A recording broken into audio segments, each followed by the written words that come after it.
In the middle of this untamed land, the sight of the men and women of the tribe emerges with patches of skin deliberately cut open, the carved lines mimicking the patterns of a crocodile etched across their bodies. The image evokes an ancient ritual, frightening yet filled with power.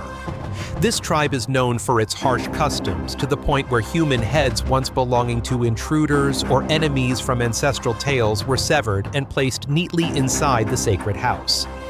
The strongest impression begins at the moment dawn first breaks, when the crocodile-infested rivers hidden in the darkness slowly come into view. Young initiates must stand silently beneath these waters, submerged up to their necks for nearly 2 hours without being allowed to move. Before taking on the role of an adult, as defined by their traditions, every young man and woman is kept inside an isolated chamber for 3 lunar cycles. During this entire period, no one is permitted to bring food to their own mouth. Using their hands to eat is considered a serious violation of taboo. Even touching their own body is strictly forbidden. Any contact between a man and a woman, or a woman and a man, is absolutely prohibited during this phase. The days that passed left the body trembling each time the challenges of the ritual came to mind. The cuts on the skin resembling the markings of a crocodile run across the chest and down the back, forming rough patches of scars, raw yet meaningful. What makes this entire journey even more haunting is the question that keeps repeating itself. Why must the people here endure such things? Is there an ancient bond of tradition that forces them to obey? Why must both men and women suffer the same wounds? And what would happen if someone refused to take part in this ritual? These questions open a doorway into the hidden world of the tribe, and what has been told so far is only the beginning of the attempt to understand them. Papua New Guinea emerges as one of the few remaining places on Earth that has preserved its pristine and isolated nature.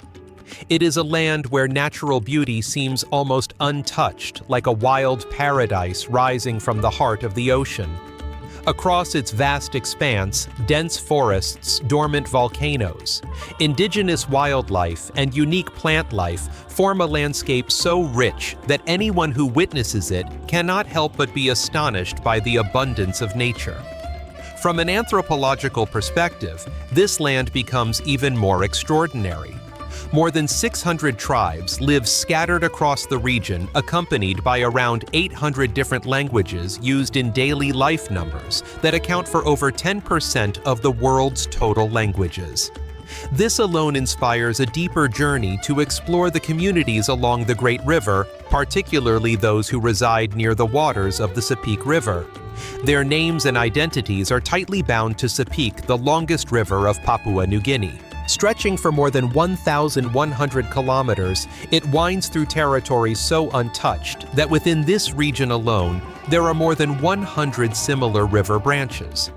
Along its banks, countless linguistic groups and ethnic communities coexist, forming a vibrant and intricately woven cultural network.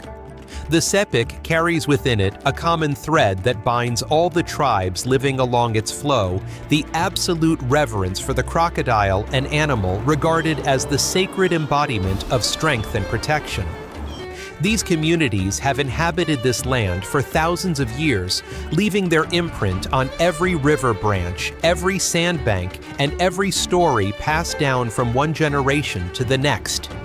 At one of the Sepik's tributaries lies a place known as Kaningara Home, to people whose traditions have shaped them into what many call the ones who bear the soul of the crocodile.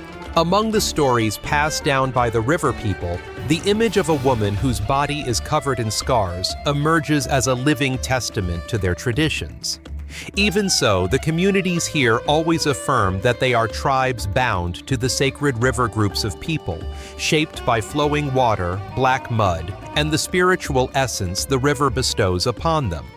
Among the ancient rituals preserved through countless generations, there is one of exceptional importance, the transformation rite, where human skin is reshaped into the patterns of a crocodile. This ritual causes the entire body to be cut into countless small incisions, each stroke combining to form motifs resembling the rough skin of the creature they revere. Every blade mark left on the skin is not merely a wound but a symbol, a proof of maturity, a declaration of the inseparable bond between them and the crocodile. Their reverence for this creature is so profound that crocodiles are regarded as sacred beings, the embodiment of supreme strength within the community.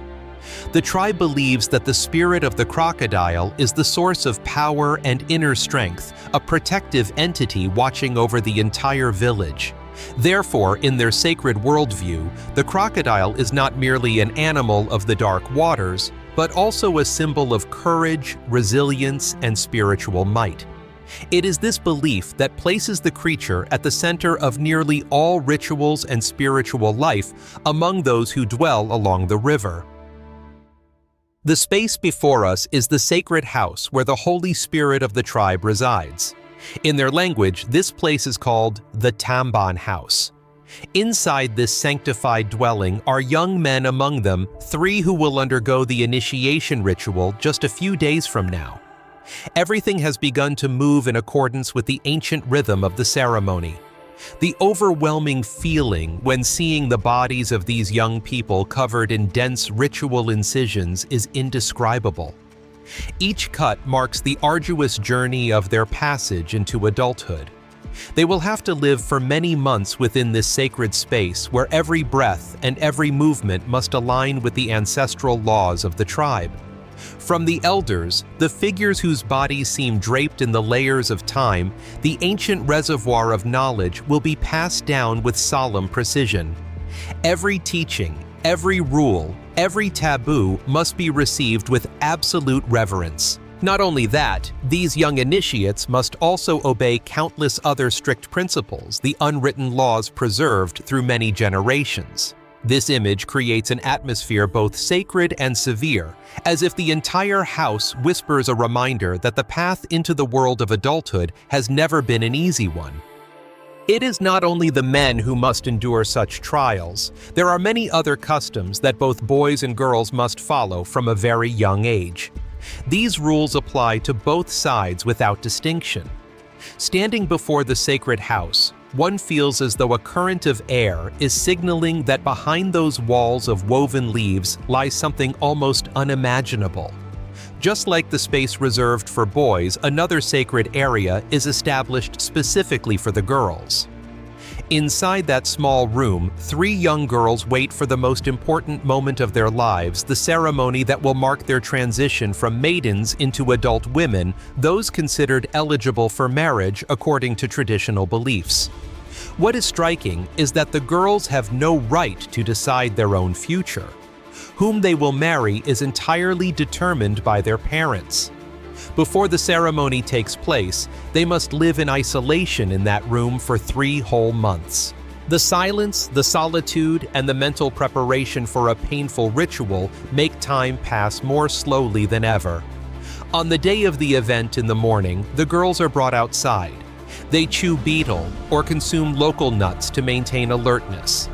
Then they bathe in cold water, and their entire bodies are covered in coconut water as a protective layer. When they are fully prepared, they are laid down and the ritual officially begins. A group of young men is assigned to perform the ceremony. Sharp blades are used to carve lines into the skin, transforming the girls into complete women according to the tribe's conception. They believe that this act creates a connection with the soul of the crocodile. In the local language, this sacred union is called nusut, a divine link between humans and the river spirit. Month after month, after adhering strictly to the demanding rules, the final stage of the trial gradually approaches its end. When the ritual is completed, the girls' wounds are covered with mud to soothe and protect the skin. They are allowed to rest and eat after the intense hours they have endured. Not long after, they are taken out of the sacred room. That moment marks their transformation. They are no longer young girls. A grown woman has been shaped through the ritual. They step before their families and neighbors as new individuals bearing the strength and pride of tradition. The rules applied to women are just as strict as those for men. To complete the ritual, Each youth must be guided by an elder man and another man regarded as an uncle within the family. Two individuals responsible for leading them through the entire initiation process. Inside the sacred chamber, anything placed in their hands cannot be eaten directly with their hands. They must use a small branch or a leaf to bring food to their mouths. Even touching their own bodies is forbidden. Before the ceremony is completed, they are not allowed to sit on a chair, for chairs are considered seats reserved for adult men.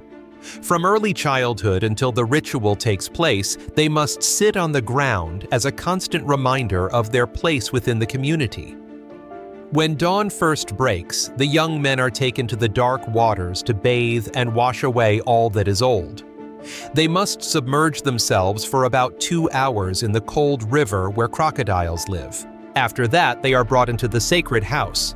Before the ritual begins, they chew betel to keep themselves alert and to help endure the pain that awaits. The scarification ceremony begins. Shouts of "Chow, chow," or the urging cries in their native tongue from those standing around are described as powerful chants, encouragement intertwined with spiritual force, as if they are calling the crocodile spirit to enter the bodies of the young men. The blade moves across the skin, leaving deep, long incisions. Once the cutting process ends, mud is applied to the wounds to soothe them and help the skin heal. The young men lie resting in the sacred chamber for several hours.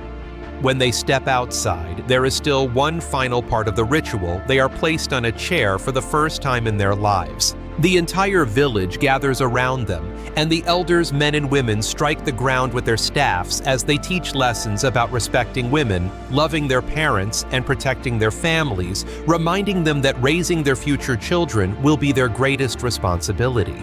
This ritual, along with the initiation they undergo, marks the moment they truly become bearers of the crocodile spirit within their society. The scars on each person's chest carry the imagery of that sacred creature. On both sides of the chest is the shape of the crocodile's head.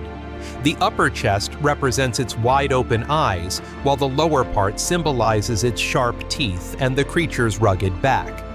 These patterns are not merely marks on the skin, they are symbols of transformation. The man is seen as lying together with the crocodile spirit, allowing that spirit to merge with his flesh and blood. And from that moment onward, in their belief, a person has truly united with the most powerful spirit of the dark waters.